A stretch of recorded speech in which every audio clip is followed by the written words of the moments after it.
December 2023, the ASTM ballot F2959 came out with hopes that we can save the zipline industry from more accidents. One of the braking system additions is spring brakes and friction brakes. Now, gravity braking is still there, which is kind of ludicrous. Gravity braking has problems. The problems are the weight of the rider. Because momentum increases as your zipline rider gets heavier. And most of that increase is after all these zipliners have reached the bottom of your zipline, which is the vertex. And it's when they're coming out of that bottom of the zipline where the heavier riders come in faster than 6 miles per hour. And often your lighter riders are much safer. Now that's the problem with two-wheel zipline trolleys. Two-wheel zipline trolleys have no brakes. And if you're relying on some other device, like this thing, or some other patron-assisted or staff-assisted brake system, it's only a matter of time before something happens. I'm going to show you videos of different accidents that I've investigated. Accidents that seriously injured the patron. It's unfortunate that these ziplines didn't incorporate a zipline braking system that was an emergency brake, because at 6 miles per hour, that arrival speed of 6 miles per hour requires an emergency brake.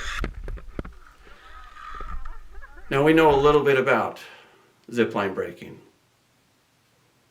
We built the first giant zipline at a ski resort in Park City, Utah in 2002. The trolley that we developed was an auto braking trolley with 2 brakes. That auto braking trolley and a spring array has kept that zipline safe for over 22 years. That zipline also paid for itself within 6 months. Now granted, location. Park City is a nice place to go ziplining.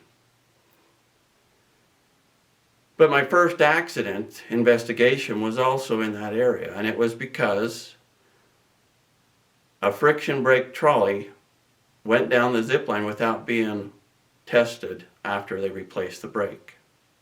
The patron came in extremely hot because the friction brake had not been properly seated and broken in after the replacement. It's always wise, if you replace a zipline brake on one of my trolleys, that you test it at least 2 or 3 times, preferably 3. And make sure that all weights of riders are coming in within a few feet of each other. And that's the beauty of our friction-based trolleys. One, they're fail-safe, meaning they have 2 brakes, so if one fails, you have another one. But we also actually want you to purchase a spring system to go along with that, to keep your zipliners safe. Things happen. I understand that. I owned a zipline. I had a zipline staff member put the trolley on backwards. We didn't realize that the trolley worked the same backwards. There was a slight amount of difference. Maybe a few feet is all. And that's when my second patent came through, 2013. My first zipline accident investigation came after the death of a honeymoon groom at Heavenly Resort in Reno, Nevada. Tragic accident that could have been prevented. My next accident led me to the career as an expert witness. And I've continued to investigate accidents for 7 years.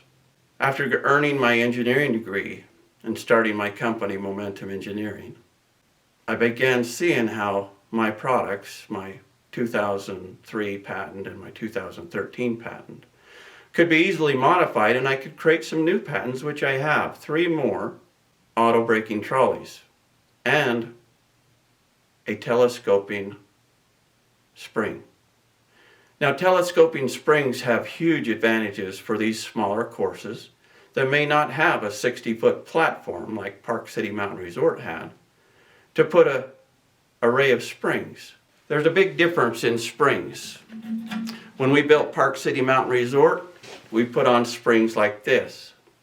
This spring here has one compression rate every inch that's the same. This one, I believe, is around 40, 50 pounds of compression for every inch. Now, these are our old springs. There are companies that are selling them. I probably should have got a patent on this. We took it to the next level because we're inventors at Momentum Engineering. We develop products. So we developed this telescoping spring. It has multiple compression rates. So you see how easy it is for me to squeeze the spring in the center? It's much harder out at the end. So you have a telescoping spring that the energy is absorbed from two directions. So it starts in the center and spreads out. This spring has a 1,000,000 life cycle. We recommend 200,000 cycles, or 4 years, before replacement. But for now, just know that we have solutions at ZiplineBreakingSolutions.com. You can also see our YouTube channel, which has other insights that involve our industry.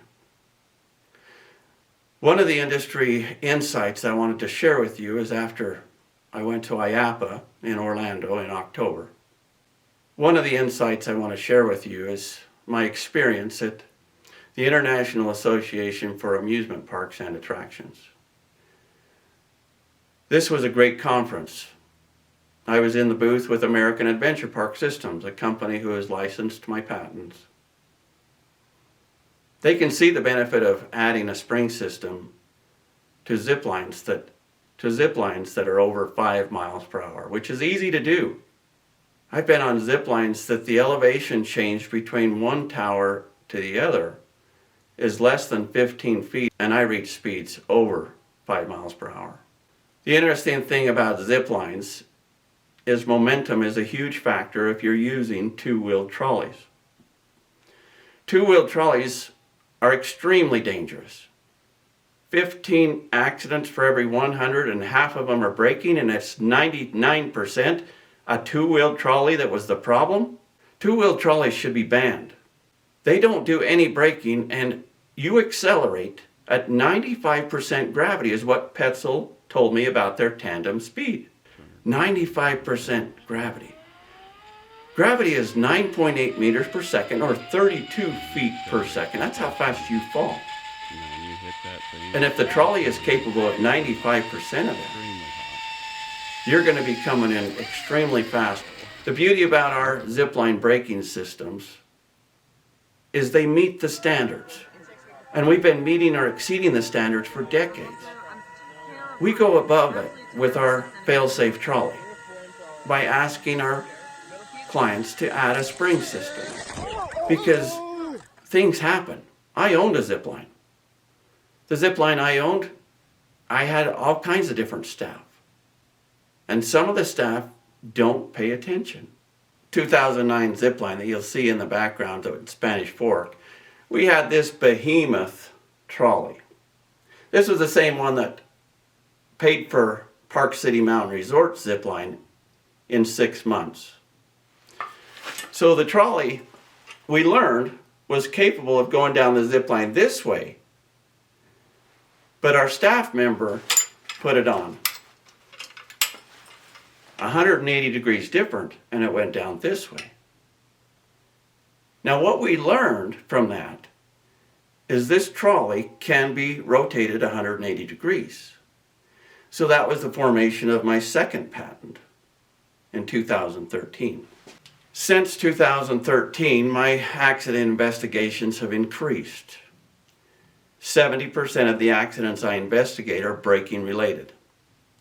You'll see some of the accidents that are from my clients who never wanted to be injured. They didn't go to that zip line to find out that they weren't going to be walking the same on the way home. And so as I watched and started investigating and going to site visits, and seeing what the needs were for these Zipline owners, I developed several products, and this is my 2024 version. This is the RST, or Richardson Safety Trolley 24V.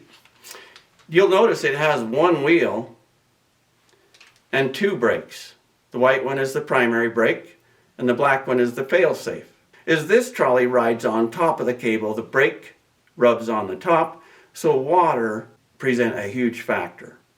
Now you have to be concerned, but with my old trolley, the brake was on the bottom, and so water created a lower coefficient of friction, and you had to be aware of that. This trolley eliminates many problems with zipline braking.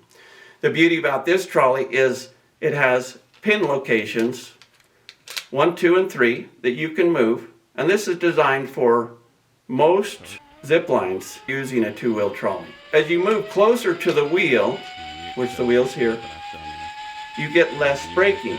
Now the beauty of this is your 35-pound rider, not 80, your 35-pound rider puts 35 pounds of force on this brake to stop them a few feet away from a 300-pound rider who is putting 300 pounds of force on the brake.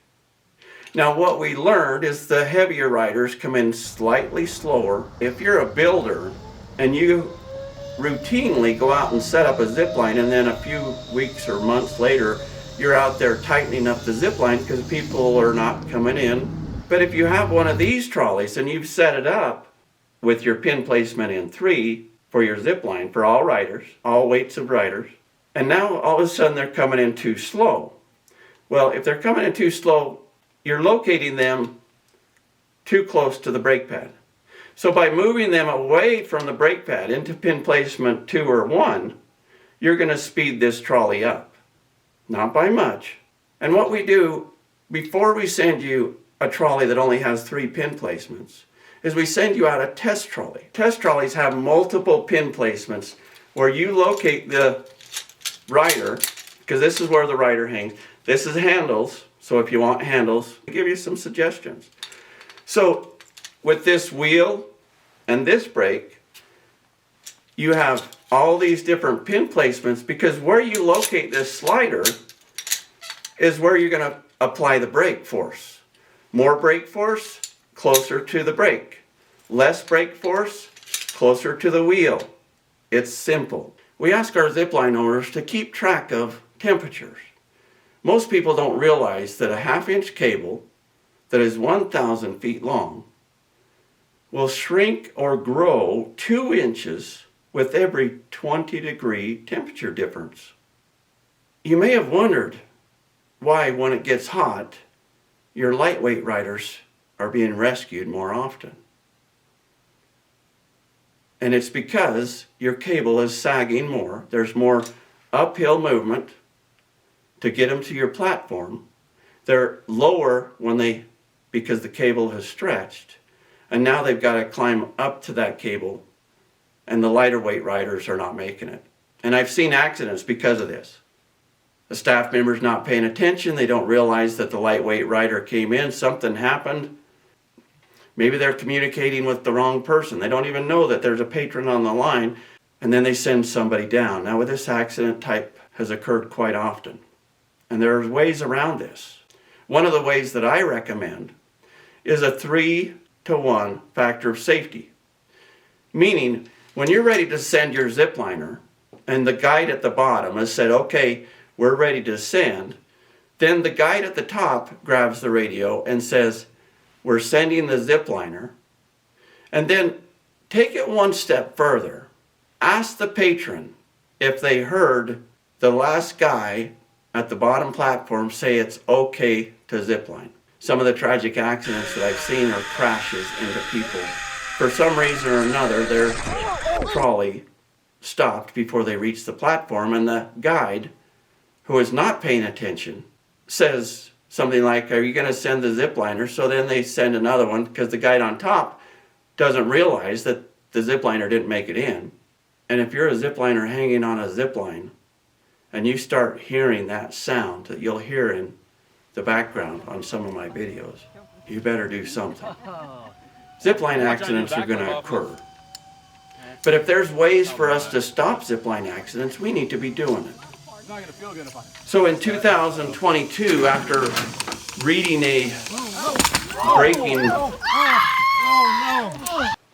edition from one of the standards saying that this is a good idea, and I tell you it wasn't a good idea, I was furious.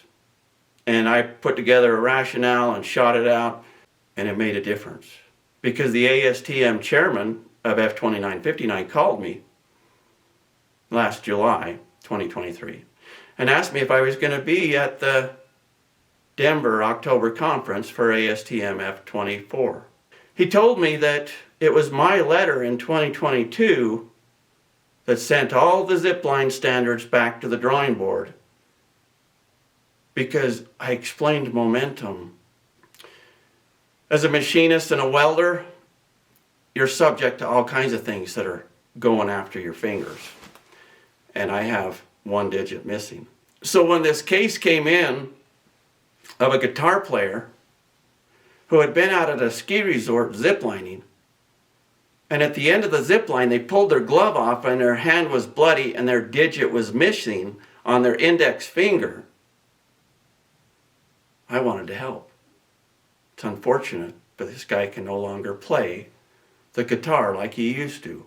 So as I'm helping this plaintiff, I'm asking the attorney for the discovery items that I want to see, like the incident reports. And this zip line just happens to be one of the zip lines that frequent my expert witness practice. Actually, one of the zip line manufacturers and builders that is number one in my investigations.